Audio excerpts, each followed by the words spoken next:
Have you ever looked at a photograph and felt it move? Felt the rhythm of a city, the fleeting elegance of a dancer, the suspended energy of a moment caught just before it changes? That's not an accident, that's intention. Hi, I am Eva Polak and welcome back to Impressionist Photography. Today we are diving into one of the most misunderstood and underused creative tools in photographer's kit, motion blur. Most photographers spend their entire career trying to eliminate blur. Today I am going to teach you why that's a mistake and how deliberately embracing blur can transform your images from snapshots into art. Photography is unique among the visual arts because it freezes time. But there is the paradox. Sometimes freezing time makes an image feel less alive, not more. Think about the Impressionist painters, Monet, Renoir, Degas. They didn't paint every individual leaf on a tree. They paint light, movement, feeling. And the result was something more emotionally true than any photorealistic painting.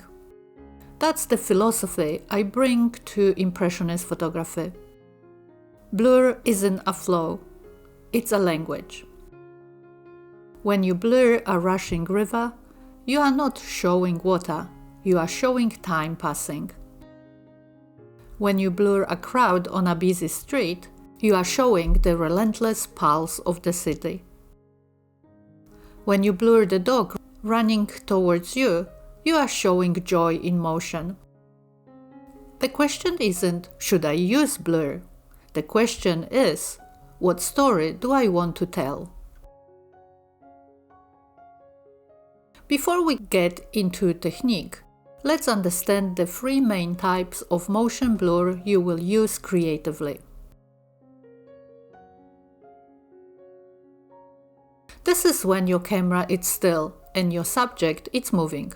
The camera records that movement as blur, while stationary elements remain sharp. This is the classic technique for waterfalls, rivers, and seascapes. Use a slow shutter speed, and restless rapids dissolve into a calm, silky haze. It's also powerful for crowds, traffic, and any scene where you want to show the contrast between the fixed world and the moving one.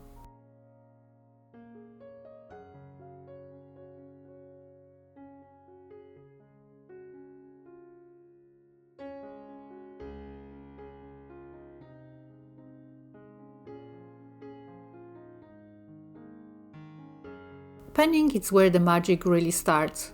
You move your camera to track a moving subject, matching its speed while using a slow shutter speed.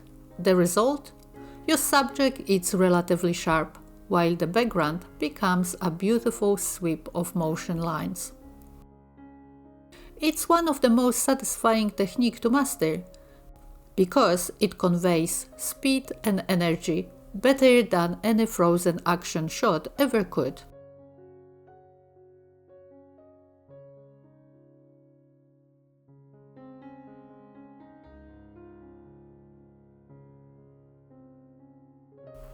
This is where Impressionist photography truly lives. You deliberately move the camera during a long exposure, zooming, rotating, swinging, tilting while the shutter is open. The results are painterly, abstract, and utterly unique. No two ICM images are ever the same. It's part photography, part painting, entirely your own creative voice.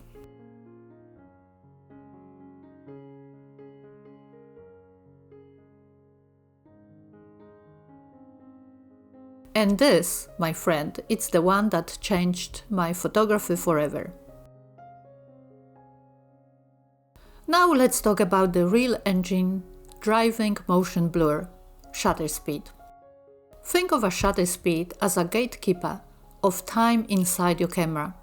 The longer that gate stays open, the more movement your sensor sees and records. The shorter the opening, the more you freeze a moment in place. Understanding this one setting gives you incredible control over how your images feel. Here is how the different ranges behave in the real world. At these speeds, your camera becomes a master of stillness. Motion freezes instantly. Every splash, every stride, every leap, captured with crisp precision. No blur, just sharp action. This is the storytelling zone, the realm of painting. With a steady hand, you can follow a moving subject while allowing the world behind it to streak into motion. Here, movement becomes poetry. Waterfalls stretch into soft ribbons. Ocean waves melt into mist. And dusk transforms into glowing light trails. Slow shutters invite motion to paint across the frame, creating images that lean towards the dreamlike. Here is something essential to keep in mind. The slower your shutter speed, the more light your camera is taking in. If you don't balance the extra light, your image will blow out. So as you slow things down, you will need to adjust the other elements of your exposure triangle. You can do that by lowering your ISO, drop it as far as it will go, usually ISO 100 or 200, to keep your image clean and controlled. Narrowing your aperture, moving to a higher f number like f11 or f16 reduces the amount of light entering the lens. And using an ND filter. Think of a neutral density filter as sunglasses for your camera. It cuts the light so you can shoot long exposures even in bright midday sun without blowing up the highlights. I never head out without at least one ND filter in my bag. It gives me the freedom to create motion-driven images, no matter what the light is doing.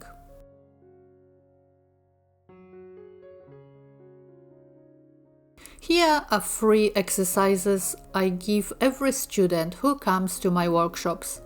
Do this over a weekend and you will develop an intuitive understanding of motion blur that no amount of theory can give you. You don't need a waterfall. A kitchen tub will do. Set your camera on a tripod, fill a glass with water and let it overflow slowly into the sink. Photograph it at 5 different shutter speeds. Look at your results side by side. You will see the water transform from frozen droplets into a smooth ribbon. That is shutter speed teaching you.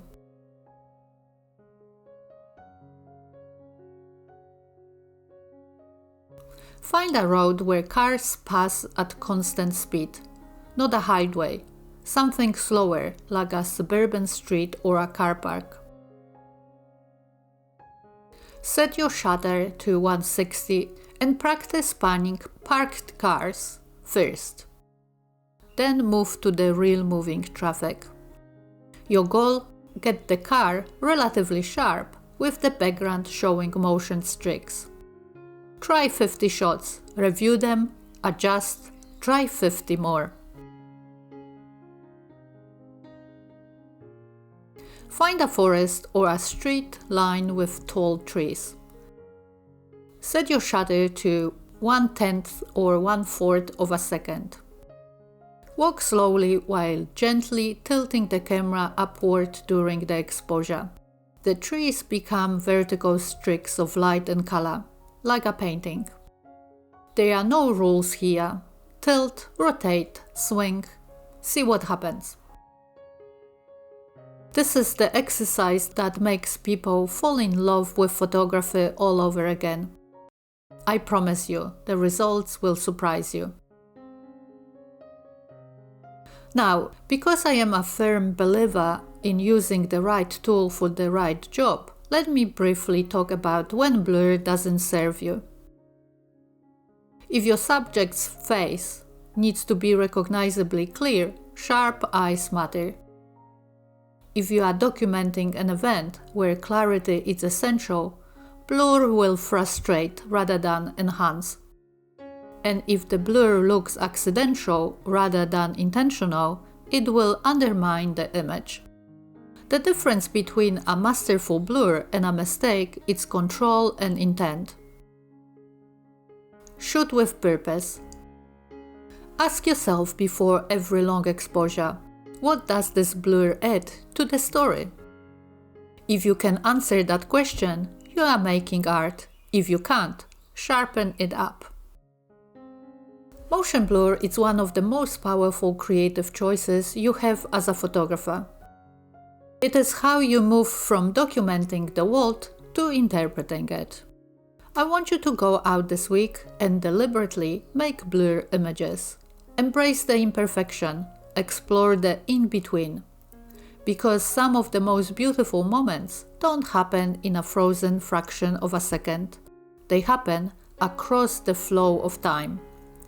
And your camera can show that. You can show that. Using slow shutter speeds may seem intimidating, especially if you typically focus on capturing sharp and clear images.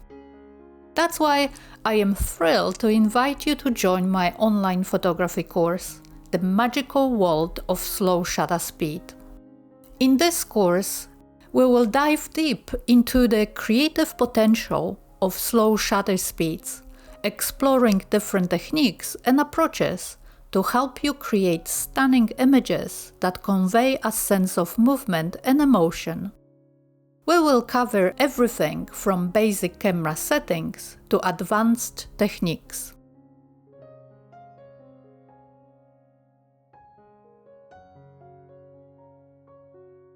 Whether you are a beginner photographer looking to explore new creative avenues, or a pro looking to push your skills to the next level, this course is for you. And don't worry if you don't have any latest and greatest camera gear. All you need is a camera that allows you to control your shutter speed. So if you are ready to push the boundaries of what's possible with photography, head to my website today to sign up for my slow shutter speed photography course.